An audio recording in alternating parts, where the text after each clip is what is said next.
if you can go to Morning Joe, the clip that's on Twitter, if you go onto my account, the one that shows the before and after, Rob, the ones that are right next to each other, just go on Twitter, you'll see both.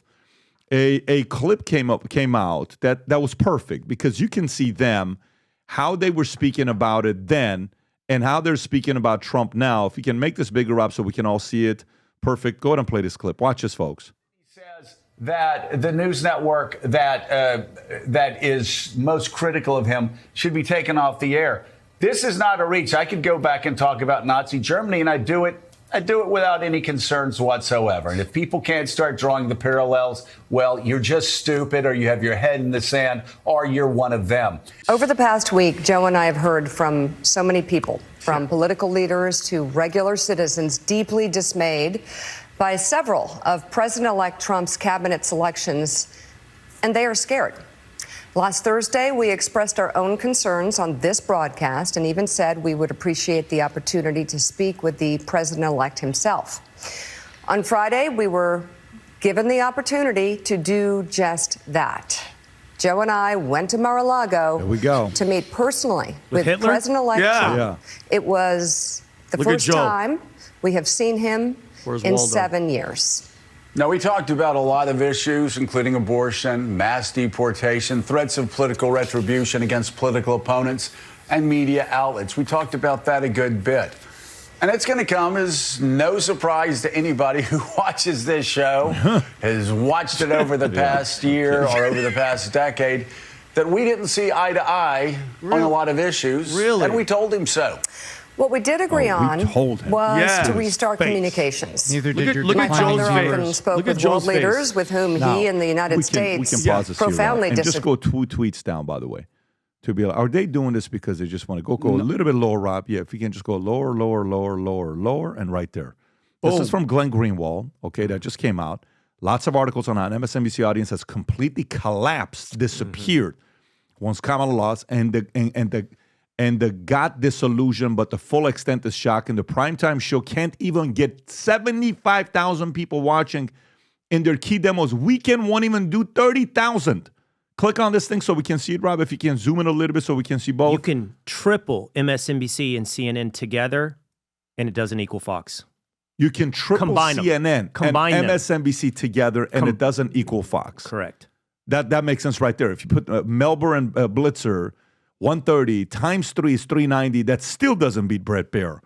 You take Reed and Burnett. Waters. Look at Waters. Waters is 568, so 150, 160. Nope, it's 480. It still doesn't beat it. And that's Hayes and Cooper.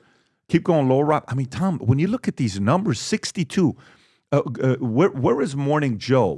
That's just primetime right there. That's primetime is what it's showing. Got it. What do these numbers, when this happens, I'm curious. You're in it, right? You're within Fox.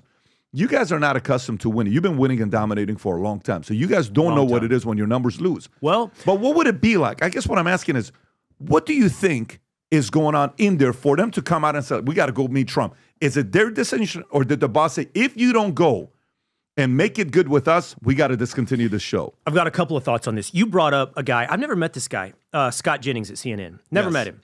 Really, really impressed by Scott Jennings. And I say that coming from a place of experience. I've done this. I was at CNN for 5 years. I was at ESPN for 5 years. To be outnumbered, I actually think it's really fun to sit at a table. If you three guys all disagreed with me, it'd be a ball. We'd all sit here and argue and debate.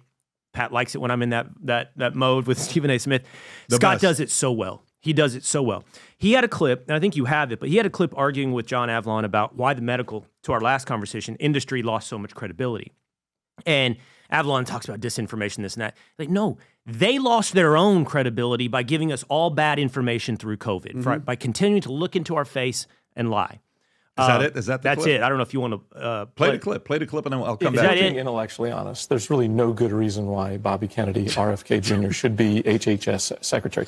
An advisor, a confidant, somebody who talks to the president and advises, but there's no managerial experience in his resume. There's nothing that says he is qualified to do this job that is in charge of the health of all of us, all these different lanes.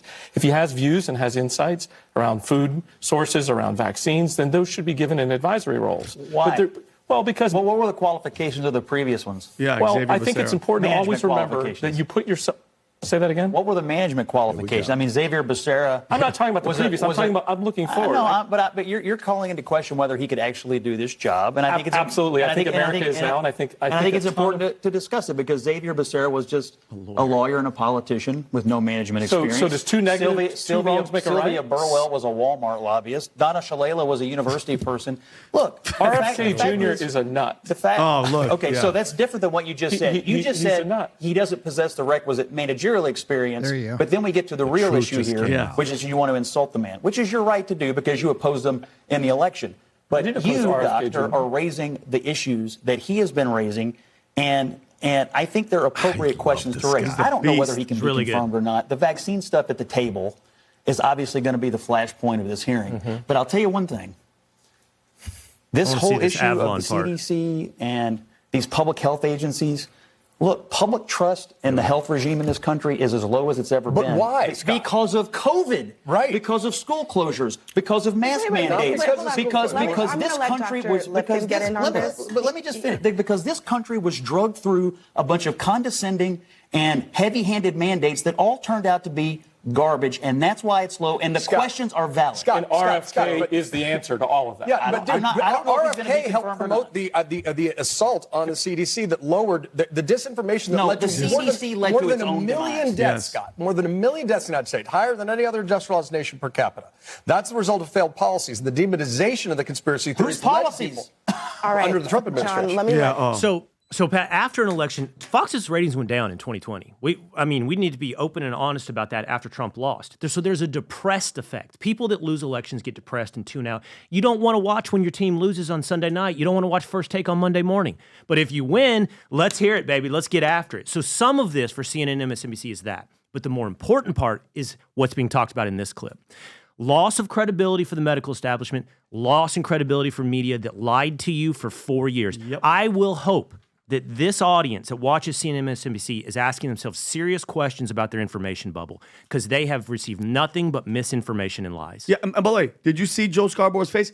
None of them wanted. You think he wanted it? He looked like he was dying inside. That's probably the top Rashida Jones, right? Is she CEO of NBC? Whoever it is, they were told to go there, and you nailed it, Pat. 50% drop. But listen, I'm not going to forget. I'm not taking that. Those people, especially these two, with that rhetoric, causes somebody to go on a roof and be like, you know what? He's Hitler. I'm going to shoot him in his head. Those are the people that are responsible for shit like that. Sorry for my language. And I hope that they're going to fail regardless. No matter what. What are they going to do now? Start reporting positive news, Pat?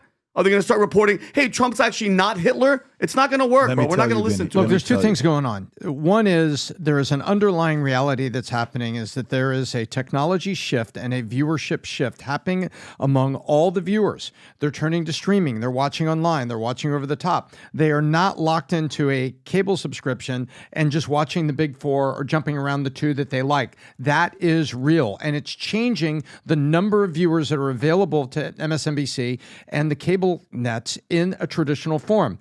The second thing that's happening is they're losing their credibility. So there's already a shift in where the subscribers are going. So they have to make a technology shift in where they're going to be and how they're going to present the shorter clips, the shorter stories, rather than just 2 hours of couch potato watching. That has to happen. But now you've got Morning Joe. The expiration date of his brand is here. It's upon us. Let me break this down for you. Here's how it works, Vinny. Yeah. There's one thing you can't ever beat, okay? You know how you go into the ocean and you think you're stronger than the ocean? Yep. What ends up happening? It gets you every single time. I tell my kids, I said, no matter, you can bench 1,000 pounds. The ocean doesn't care. You're right. It does. You can squat 1,000 pounds. Yeah. The ocean says, really? Okay. Come here, Mr. Mother Nature's undefeated. Undefeated, right? Yeah. You can try to beat a lot of different things. You can't beat capitalism. Listen, you cannot. It's just how it is. You can for a few years. Eventually, competition's going to expose you. Why does the market watch people? Think about it. Take anybody across the board. Go Stephen A., go you guys, go MSNBC, go CNN, go podcasters, go anybody. Pick any talent you want to go, right? It comes to a few different things. One, personality is attractive. Yep. I don't have to agree with you, but I watch a lot of people I disagree with because they have an appealing personality. You're like, you know what? I like this guy. Yeah. He's cool, right? Stephen A. and I, we'll have the conversation politically, But I like to watch him. His personality, to me, I like it. Some people may not. I like watching Stephen A. 2, likability. Do you like this person? I like this person. They don't come across, either you're stupid, and let me tell you, yeah, okay, got it. So that's not likable. 3 is knowledge. Do you have some know-how? I'll watch Tom. Tom's got a lot of know-how. Interesting, Tom. That's know-how. I did not know that. I learned something new today. Here's how this works. You know, everybody thinks about this, but the Solicitor General is the person that goes out there in front of the Supreme Court and gives the argument. Cool. Know-how. I'm learning. This is cool. I'm getting smarter. 4, you're fair. I watch and I'm like, he is fair. She is fair. I guess he's fair. I'll watch him. He's fair. Joe, he's fair. You're like, this guy's fair. People want to watch somebody that is fair. Then you got somebody that has unique angles. Man, every time I listen when he said, everybody's saying something, but man, I never thought about it this way. Right. That was a unique angle. Yeah. I never thought this way. I never thought that was the case. That was unique. Nobody else is saying this. That was unique. He's taking a different angle, so I want to hear what he has to say. Peter Thiel, unique angle, right? It's a different thing. You're open, you're willing to talk to other people, and then you're entertaining.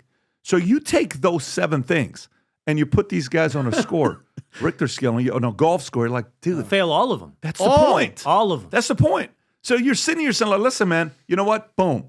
Change the channel. By the way, when you do this, I grew up in Iran. This is how we used to change the channel. Now it's this. It used to be this. Yeah. And now it's not even like that. People change channels on their phones right now is what they're doing. But anyways, in 2020, I'll never forget, we're doing our podcast. We had 47,000 viewers. Concurrent viewers, we had 6,700. We're at the office. We leave. I go home the next day. News comes out. Biden's probably going to be the president. Of course, it takes a few weeks. Everybody around me is panicking. What's going to happen? COVID, Biden, what are we going to do? We step back. We put a plan together. And the last 4 years have been the most ridiculous 4 years of our lives because we sequenced everything out. 15 moves, business, personal life, finances, all of it. Now that Trump's president, that same strategy that worked in 2020 should be different than the one we have in 2024. Tonight at 6 o'clock, I'm hosting a webinar called the No Matter What webinar. Tom and I will be sharing with you guys what we're planning on doing the next 4 years and some of the strategies that you ought to consider doing as well for yourself the next 4 years, especially when we're coming down to business planning season. Right now it's November 19th.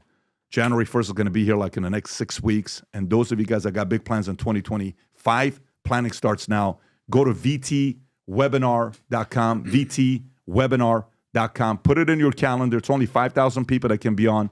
We don't have it more than 5,000 people. We'll start at 6 o'clock. I'll give a PowerPoint presentation to you guys, and then we'll go from there. If you enjoyed this video, you want to watch more videos like this, click here. And if you want to watch the entire podcast, click here.